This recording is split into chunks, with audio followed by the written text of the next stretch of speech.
William Hill Vegas sponsors Joshua vs. Whyte on Sky Sports box office. Radio Rahim here with the man, not only of the hour, but of boxing, Dillian Hearn. I mean, tonight had to be one of the best nights you've ever put on boxing, and you put on a lot of great nights. Well, I'm proud to say that my son put that card together, and I think everyone got value for money, which is what fight fans want these days. You know, pay-per-view shows, they've got to really add up to the expectancy of people putting their hand in the pocket in these difficult times, and I think they got their value in spades tonight, because that was one hell of a card. Now, that's true. Now, which fighter, sitting out from the audience now, you say your son put this on, so you were a spectator. Which fight did you enjoy the most? Which fighter was fighter of the night? It was difficult because there was some sadness in the night. Obviously, Luke Campbell lost his unbeaten record. He's one of our fighters, Olympic gold medalist. Expected more, disappointed, surprised by that result. Kevin Mitchell, we knew was in with a banger. You know, the Venezuelan kid can hit.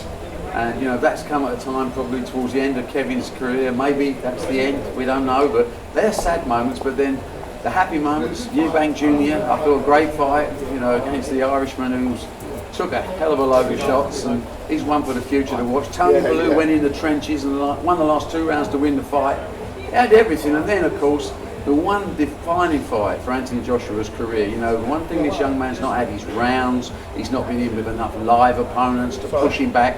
If he's seriously thinking of going onto the world stage, which I know he is, he needed fights like that. And Dillian Whyte, I thought, was magnificent.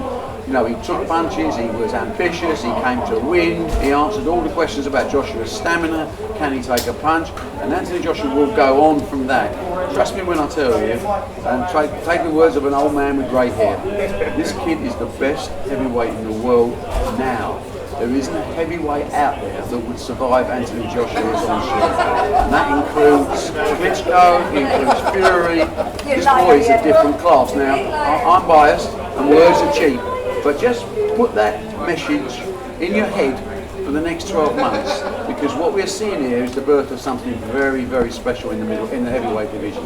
And lastly, Barry, in 2016, the pay-per-view king is gone. He sat down on his stool. Floyd Mayweather was retired. This was a hell of a pay-per-view event. You're going to put more shows on like this in 2016. Do you think that the European or UK boxing will take over the pay-per-view world? Let me tell you, other than the Mayweather-Pacquiao scenario, there's more money, which is what boxing's all about, in Europe, particularly in the UK, than there is anywhere else in the world.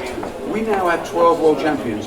Trust me, and I'm very, complimentary about American fighters, but we have the best in the world now, and we can finance it. We don't need to go to America anymore. The Americans are going to need to come to us. Barry Hearn, it's always an honor, man. A pleasure to talk to you. Thank you, Radio Rahim with Barry Hearn. William Hill Vegas sponsors Joshua vs. Whyte on Sky Sports box office.